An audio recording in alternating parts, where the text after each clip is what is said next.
করতে যায় এক ভাই গুলি খেয়ে মারা গেছে। ওকে গুলি করার কোনো দরকার ছিল? ও মারা গেল, আমাদের একটা ভাই চলে গেল। শিক্ষামন্ত্রীর পদত্যাগের দাবিতে সারা বাংলাদেশ সহ লালমনিরহাটেও আন্দোলন করা হচ্ছে। যে দেশে সরকারের এনআইডি কার্ড যদি একদিনে হইতে পায়, দেশে এটা আমারই কিছু না, এটা পদত্যাগপত্র লিখে দিলে হয়ে গেল। সারা বাংলাদেশে শিক্ষার্থীরা পানিতে ভাসতেছে, এই কঠিন পরিস্থিতিতে ওরা পরীক্ষা নিচ্ছে।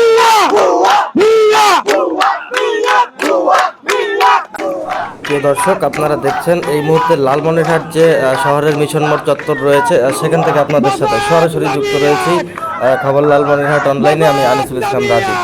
দর্শক, আমরা যেমনটা বলছিলাম, এই লালমনিরহাট মিশন মোড় চত্বরে কিন্তু এখন শিক্ষার্থীরা যে রয়েছে তারা কিন্তু শিক্ষামন্ত্রীর পদত্যাগের দাবিতে তারা রাস্তা অবরোধ করে রেখেছে এবং তারা ভুয়া ভুয়া স্লোগান দিচ্ছে। আপনারা দেখতেই পাচ্ছেন এই মুহূর্তে।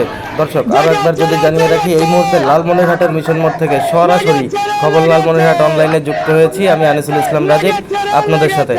দর্শক, এই মুহূর্তে আমরা যেমনটা দেখতে পাচ্ছেন, লালমনিরহাট শহরের যে প্রাণকেন্দ্র মিশন মোড় রয়েছে সেখানেই কিন্তু এই শিক্ষার্থীরা আন্দোলন করছে। উত্তাল হয়ে উঠেছে কিন্তু এই শিক্ষার্থীদের আন্দোলনে উত্তাল হয়ে উঠেছে লালমনিরহাট জেলার মিশন মোড় চত্বর।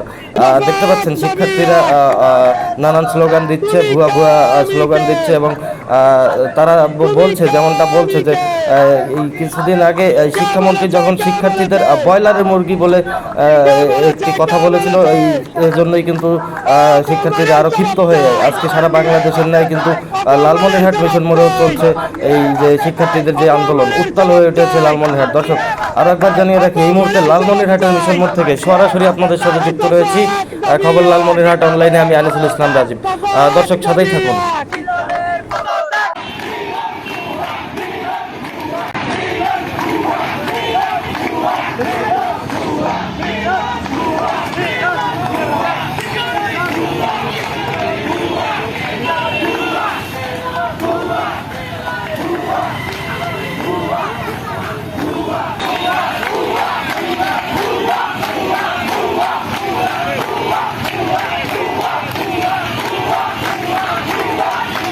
আমরা শিক্ষামন্ত্রীর পদত্যাগের জন্য রাস্তা অবরোধ করছি। শিক্ষামন্ত্রী প্রথমত আমাদের প্রশ্ন হাট করছে, দ্বিতীয়ত চট্টগ্রামে প্রচুর পরিমাণে বন্যার মধ্যে রাস্তা বের হওয়ার অবস্থা নাই, বাড়িঘর ডুবে গেছে, ওর মধ্যে ও পরীক্ষা নিতেছে, এটা কোনো কথা?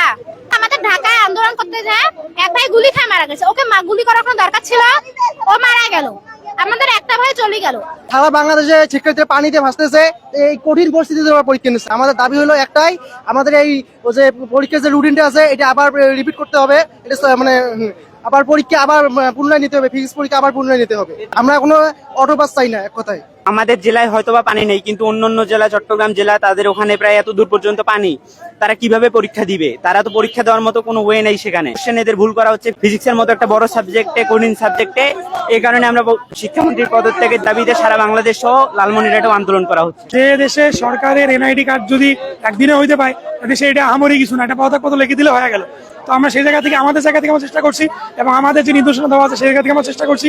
অবশ্যই আমরা চাবো না লোকজনের ভোগান্তি, চাবো না। আমরা আমাদের শেষ করে আমরা শেষ করে দিই।